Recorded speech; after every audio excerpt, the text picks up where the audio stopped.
রাধে রাধে, নমস্কার। আরও একটি নতুন ভিডিওতে আপনাদের সকলকে স্বাগত জানাই। কেমন আছেন সবাই? আশা করি সবাই ভালো আছেন, সুস্থ আছেন। আর রাধারানীর কৃপায় আমরাও এখন একটু ভালো আছি। তো বন্ধুরা, আমি কদিন ভিডিও দিতে পারিনি তোমাদেরকে, কারণ আমার শরীর খুব একটা ভালো ছিল না। আমি একটু অসুস্থ ছিলাম, আর আমার ছেলের শরীরও ভীষণ অসুস্থ ছিল। তো এর কারণে আমি এই কদিন ভিডিও দিতে পারিনি। আর আমাদের রাধাকুণ্ডে এখন ভীষণ পরিমাণে ঠান্ডা। তো ঠান্ডা হওয়ার কারণে এখানকার হাওয়ার সাথে ঠান্ডাটা মিশে গেছে। এই ঠান্ডাটা আমার ছেলের লেগে গেছে। তো ঠান্ডা লাগার কারণে আমার ছেলের সর্দি, কাশি, জ্বর, মানে খুবই খারাপ পরিস্থিতি ছিল, কিচ্ছু খাচ্ছিল না। তো আজকে রাধারানীর কৃপায় এসে এখন একটু সুস্থ। তো বাড়িতে কেউ অসুস্থ হলে সেই অবস্থায় ভিডিও করার মতো পজিশনে আমি থাকি না, এই কারণে ভিডিও করতেও পারিনি, ভিডিও দিতেও পারিনি। তো যাই হোক, আজকে রাধারানীর কৃপায় এসে আমিও একটু সুস্থ আর আমার ছেলেও একটু সুস্থ।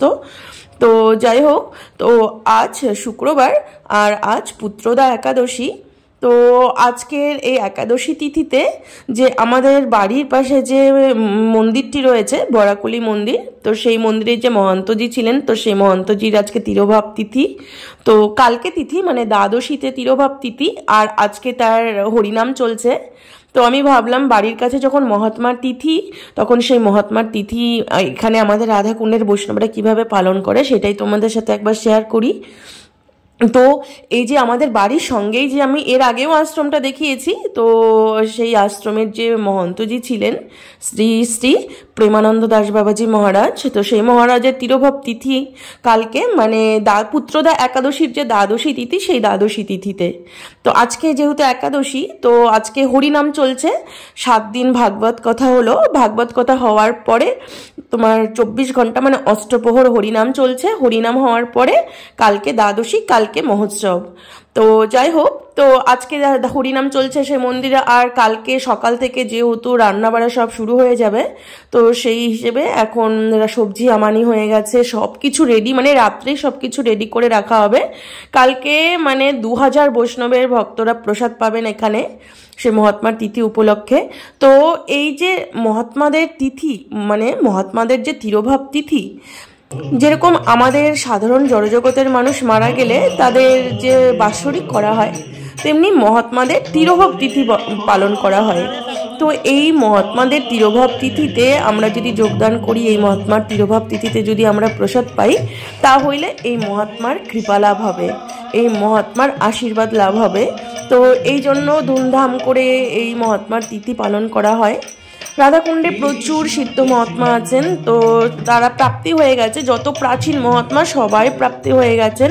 তো ইনিও সেই প্রাচীন মহাত্মা ছিলেন। তো তিনিও অনেক বছর আগেই প্রাপ্তি হয়ে গেছেন। তো 2018 সালে হবে হয়তো প্রাপ্তি হয়েছেন, আমার এতটা ঠিক মনে নেই। তো যাই হোক, তো সেই মহাত্মার যে তিরোভাব তিথি তার শিষ্যরা পালন করেন, খুব ধুমধাম করে পালন করা হয়। পুরো রাধাকুণ্ডের বৈষ্ণবরাই এই মহোৎসবে যোগদান করেন। তো একদম আমাদের বাড়ির সঙ্গে দেখতে পাচ্ছ, এটা আমাদের বাড়ি, আর এখানে রান্না হচ্ছে, এই আমাদের বাড়ি, আর তার পাশেই রান্না হচ্ছে। এটা পরের দিন সকালবেলা। তো আগের দিন তোমাদেরকে দেখিয়ে দিলাম সবজি আমানি টামানি সব কিছু রেডি করে রাখা হয়। হরিনাম হচ্ছে, তো হরিনাম আজকে বিশ্রাম দেওয়া হয়েছে, যেহেতু 24 ঘন্টা হয়ে গেছে, অষ্টপ্রহর হয়, অষ্টপ্রহর মানে 24 ঘন্টা। তো আজকে মহাত্মার তিথি, মানে আজকের এই শুভ দিনেই মহাত্মা তিরোভাব তিথি, মানে আজকের দিনেই তিনি দেহ রেখেছিলেন এই রাধাকুণ্ডেই। তিনি অনেক পুরনো মহাত্মা ছিলেন, তিনি সিদ্ধ মহাত্মা ছিলেন, মানে তিনি ভজন সাধন করে রাধারানীর দর্শন লাভ করেছিলেন। তো এইসব মহাত্মাদের তিথিতে প্রসাদ পেতে হয়, এইসব মহাত্মাদের তিথিতে আমাদেরকে যোগদান করতে হয়, যাতে করে মহাত্মার কৃপা আশীর্বাদ লাভ হয়। তো যাই হোক, তো দেখতেই পাচ্ছ আজ রান্না শুরু হয়ে গেছে। সকালবেলা ভোরবেলা থেকে কিন্তু রান্না চাপিয়ে দেওয়া হয়েছে, কারণ 2000 বৈষ্ণবের রান্না হবে, অনেক কিছু আইটেম রান্না হয়। এই জন্য ভোরবেলা থেকে, এই জন্য রাত্রেই সব কিছু রেডি করে রাখা হয়েছে, ভোরবেলা থেকে রান্না শুরু হয়ে গেছে। তো আজকে রান্নাতে কি কি মেনু আছে তোমাদেরকে দেখিয়ে দিই একটু। মালপোয়া হচ্ছে। আর আমাদের ব্রজধামের একটা বৈশিষ্ট্য কি বলতো, এখানে যে কোনো অকেশন হলে ব্রজবাসীরা, বিশেষ করে বাঙালিরা তো করেই, বাঙালিরাদের বলো আর ব্রজবাসীদের বলো, যেহেতু আমাদেরকে সব কিছু অকেশন ব্রজবাসীদেরকে নিয়েই করতে হয়। তো ব্রজবাসীদের যেগুলো ফেভারিট খাওয়ার, ওরা হচ্ছে পুয়া খেতে ভালোবাসে। দেখতেই পাচ্ছ আটা আর চিনি গুলে নেওয়া হয়েছে, সেই আটা, অনলি আটা আর কিচ্ছু নয়, আটা আর চিনি গুলে সেটাকে একদম ছাকা তেলে ভাজা হয়, যেটাকে এখানের ভাষায় ব্রজবাসীরা মালপোয়া বলে। আমাদের বাঙালিদের মালপোয়া কিন্তু একরকমভাবে ভাজা হয়, আর ব্রজবাসীদের মালপোয়া কিন্তু অন্যভাবে ভাজা হয়। দেখতেই পাচ্ছ এখানে আটা আর চিনি গুলে, অনলি আটা আর চিনি দিয়ে মালপোয়া করা হয়।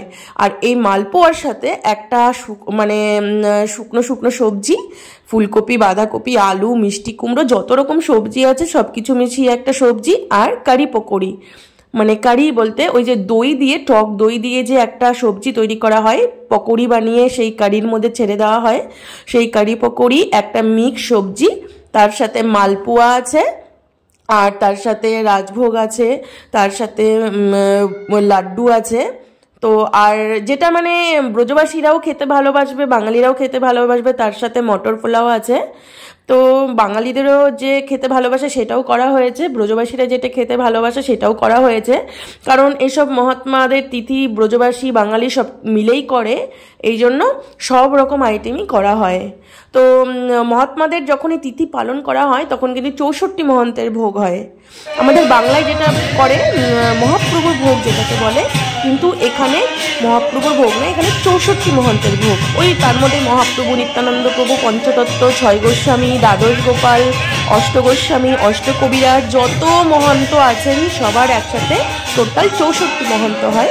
তো সেই 64 মহন্তের ভোগ লাগানো হয়। তো 64 মহন্তের ভোগে কিন্তু অন্ন লাগানো হয় না, পুরি লাগানো হয়, পুয়া, লাড্ডু, রাজভোগ, মিষ্টি, মটর পনির, তারপরে চানা পনির, এইসব কিছু লাগানো হয়। এখানে 64 মহন্তের ভোগে অন্ন লাগানো হয় না। তো যাই হোক, এখানে ভোগে রেডি করা হচ্ছে, রান্না প্রায় অলরেডি কমপ্লিট হয়ে গেছে, কিন্তু পুয়া কিন্তু হতেই থাকবে। মানে ভোগ লাগানো হয়ে গেছে কিন্তু মালপোয়া বন্ধ থাকবে না, যতক্ষণ প্রসাদ পাওয়ানো হবে ভক্তদেরকে ততক্ষণ মালপোয়া এইভাবে ভাজতেই থাকবে। আর এদিকে মহাত্মার যে আজকে তিরোভাব তিথি, শ্রী শ্রী প্রেমানন্দ বাবাজি মহারাজের যে তিথি, তো সেই মহাত্মার চিত্রপটকে নিয়ে পুরো রাধাকুণ্ড পরিক্রমা লাগানো হবে। তার সমস্ত ভক্তবৃন্দরা মিলে মহাত্মার ফটোতে ভালো করে ফটোকে সাজিয়ে নিয়ে মানে সেই মহারাজজিকে পরিক্রমা নিয়ে যাওয়া হবে, পুরো রাধাকুণ্ড পরিক্রমা করে তারপরে আবার ঘুরে আসা হবে। আর এদিকে শ্রী শ্রী প্রেমানন্দ দাস বাবাজি মহারাজের সূচক কীর্তনও শুরু হয়ে গেছে। আর এদিকে কিছু ভক্ত পরিক্রমায় বের হচ্ছে, আবার কিছু ভক্ত সূচক কীর্তন গাইছে। সূচক কীর্তন হয়ে গেলে তারপরে ভোগ লাগানো কমপ্লিট, কারণ 64 মহন্তের ভোগ লাগাতে একটু টাইম লাগে। তো ভোগ লাগানো হবে, ভোগের পর ভোগ আরতি হবে, তারপরে প্রসাদ পাওয়ানো হবে। তো এখন সবে পরিক্রমায় বের হচ্ছে, দেখতেই পাচ্ছ সব মানে কীর্তন দিয়ে পরিক্রমা করানো হয়। তো কীর্তনের সব কিছু রেডি করা হচ্ছে। আর দেখতেই পাচ্ছ প্রচুর ভক্তের সমাগম হয়েছেন, কারণ তিনি অনেক প্রাচীন সিদ্ধ মহাত্মা ছিলেন। তো আমাদের রাধাকুণ্ডে যে যত প্রাচীন সিদ্ধ মহাত্মা ছিলেন তার মধ্যে ইনিও একজন ছিলেন। তো এনারা তো অনেক বছর আগেই প্রাপ্তি হয়ে গেছে। তো সেই সব মহাত্মাদের তিথিতে পুরো রাধাকুণ্ডের বৈষ্ণবরা যোগদান করেন, কারণ সিদ্ধ মহাত্মাদের তিথিতে যদি যোগদান করা হয় তাহলে রাধারানীর কৃপা তো লাভ হবেই, সিদ্ধ মহাত্মার কৃপা লাভ হবে। তো রাধারানী একটা কথা বলেছে না, যে আমার ভক্তের কৃপা আগে দরকার, এই জন্য তার ভক্তদের তিরোভাব তিথিতে যোগদান করলে তার ভক্তের কৃপা লাভ হবে। আর এদিকে দেখো রান্না কিন্তু কমপ্লিট। আর এই মন্দিরে, আমাদের বাড়ির পাশে যে মন্দিরে উৎসব হচ্ছে, তো এই মন্দিরে যখনই কোনো উৎসব হয় তো এই মন্দির থেকে আমাদের সবসময় বলে আমাদের গোপীনাথের জন্য আমানি প্রসাদ দিতে।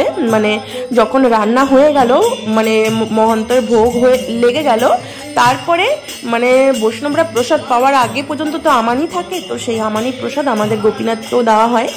যতবার এই মন্দিরে ভান্ডারা হবে আমাদের গোপীনাথের জন্য প্রত্যেকবার এনারা আমানি প্রসাদ দেন।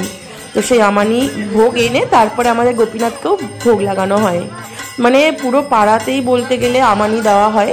মানে দেখো সবাই তো এখানে আসবেই প্রসাদ পেতে, কিন্তু সবার ঘরেই তো ঠাকুর আছে। আমাদের রাধাকুণ্ডে সবার বাড়িতে বাড়িতে ঘরে ঘরে ঠাকুর আছে, তো সবার ঠাকুরকে সবাই এখানে প্রসাদ ভোজি। আমাদের রাধাকুণ্ডে এমন কোনো মানুষ খুঁজে পাবেন না যারা ভোগ লাগিয়ে প্রসাদ পায় না। এটা এমন একটা জগৎ, এখানে প্রত্যেকটা বাড়িতে ঠাকুর আছে, আর প্রত্যেকটা মানুষ ঠাকুরকে ভোগ লাগিয়ে তবেই প্রসাদ পায়। বাংলায় এই জিনিসটা খুব কম দেখা যায়। বাংলায় আছে দু এক ঘরে হয়তো প্রসাদ ভোজি আছে, কিন্তু আমাদের রাধাকুণ্ডে যত ঘর দেখতে পাচ্ছ তো সব ঘরের মানুষই সবাই ভক্ত প্রসাদ ভোজি, এই জন্য সবার বাড়িতে বাড়িতেই আমানি ঠাকুরের জন্য দেওয়া হয়। তো যাই হোক, এখানে দেখো এখানে ভোগ লাগানো হয়ে গেছে, ভোগ আরতি কীর্তন হচ্ছে এখানে, এই হলে ভোগ আরতি কীর্তন হচ্ছে। আর এখানে ভোগ কমপ্লিট হয়ে গেছে, আরতি হচ্ছে এখন। দেখতেই পাচ্ছ 64 মহন্তের ভোগে কি কি সাজানো হয়েছে, পুরি, পুয়া, লাড্ডু, রাজভোগ আর তার সাথে চানা পনির দেওয়া হয়েছে।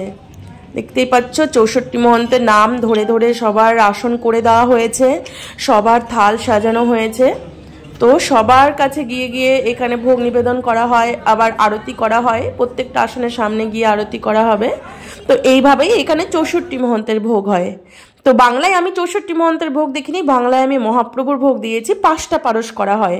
আর এখানে যখন সিদ্ধ মহাত্মাদের তিরোভাব তিথি পালন করা হয় তখন 64 মহন্তের ভোগ লাগানো হয়, 64টা পারস করা হয়। তো যাই হোক, তো দেখো এখানে কিন্তু রান্না হয়েই যাচ্ছে, চলেই যাচ্ছে, মানে সবজি তরকারি রান্না তো পুরো কমপ্লিট হয়ে গেছে। দেখতেই পাচ্ছ সব মহাত্মারা পৌঁছে গেছেন, সব মহাত্মারা প্রসাদ পেতে অলরেডি বসে গেছেন। দেখতে পাচ্ছ এই পুরো ব্রজমণ্ডলের সাধুরাই এখানে প্রসাদ পেতে আসেন। মানে সিদ্ধ মহাত্মাদের যখনই তিরোভাব তিথি মহোৎসব হয় তখন কিন্তু পুরো ব্রজমণ্ডলের বৈষ্ণবরাই প্রসাদ পেতে আসেন, সবাইকেই নিয়তা দেওয়া হয়। তো দেখতে পাচ্ছ পুরো প্যান্ডেলটা ভরে গেছে। আর এদিকে যে হলটাতে ভোগ লাগানো হয়েছে দেখতে পাচ্ছ, সেই হলেও কিন্তু পুরো বৈষ্ণব ভরে যাবে, উপরতলা 3 তলা পর্যন্ত পুরো বৈষ্ণবরা প্রসাদ পেতে বসবে। দেখতেই পাচ্ছ একদম আমাদের বাড়ির সামনেটাই মন্দিরটা। তো প্রত্যেক বছর এই মন্দিরে এইভাবে সেই মহাত্মার তিথি পালন করা হয়। এই মন্দিরেরই মহন্তজি ছিলেন উনি। তো উনি 2018 সালেই হয়তো প্রাপ্তি, 2018ই হবে, অতটা আমি ডেটটা খেয়াল করতে পারছি না, 2018 সালে তিনি প্রাপ্তি হয়েছেন। তো প্রতি বছর এইভাবে এখানে ভাগবত সপ্তাহ হবে, তারপরে হওয়ার পরে এখানে মহাত্মার তিথি পালন করা হবে। তো যাই হোক, মহাত্মাদের প্রসাদ পাওয়া হয়ে গেছে। আর এখন আগে আমাদের রাধাকুণ্ডে একটা নিয়ম আছে, মহাত্মারা আগে প্রসাদ পাবেন, মানে বাবাজিরা, যারা বাবাজি মানুষ তারা আগে প্রসাদ পাওয়ার পরে মেয়েরা প্রসাদ পেতে বসবেন, পরে গৃহস্থ ভক্ত আর মেয়ে মানুষ যারা মায়েরা আছেন তারা প্রসাদ পাবেন। তো প্রচণ্ড ভিড় ছিল, এই জন্য প্রসাদ পাওয়ার ভিডিওটুকু আমি করতে পারিনি। আর দেখতে পাচ্ছ আর আমার হাজব্যান্ড এখানেই আছেন, উনি দাওয়াত হওয়া করছেন, মানে পরিবেশন করছেন, জন্য উনি আর ভিডিও করতে পারিনি। প্রচণ্ড ভিড় ছিল কারণ প্রচুর ভক্তের সমাগম হয়েছিল।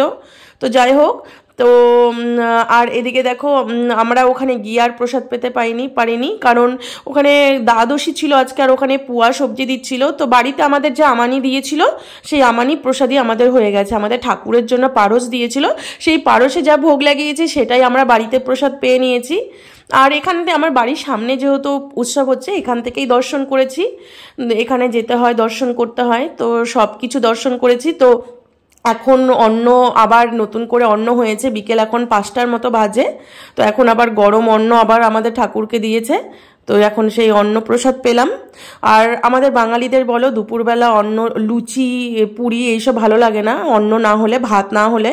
তো এখন আবার অন্ন প্রসাদ পেলাম, দুপুরে অন্ন তেমন একটা প্রসাদ পাইনি। তো আর আমার ছেলেকে দেখো, ও অন্ন প্রসাদ পাচ্ছে। আমার ছেলের শরীর এখন একটু সুস্থ আছে রাধারানীর কৃপায়। আমার ছেলের শরীর যদি অসুস্থ হয় না, তখন আমার ভিডিও করতে একদম ভালো লাগে না, ভিডিও করার অবস্থায় থাকি না। তো যাই হোক, আজকের মতো ভিডিওটা এখানেই শেষ করছি, আবার দেখা হবে পরের ভিডিওতে। তো ভিডিওটি যদি ভালো লেগে থাকে তাহলে প্লিজ একটা লাইক, কমেন্ট, শেয়ার অবশ্যই করবেন। রাধে রাধে।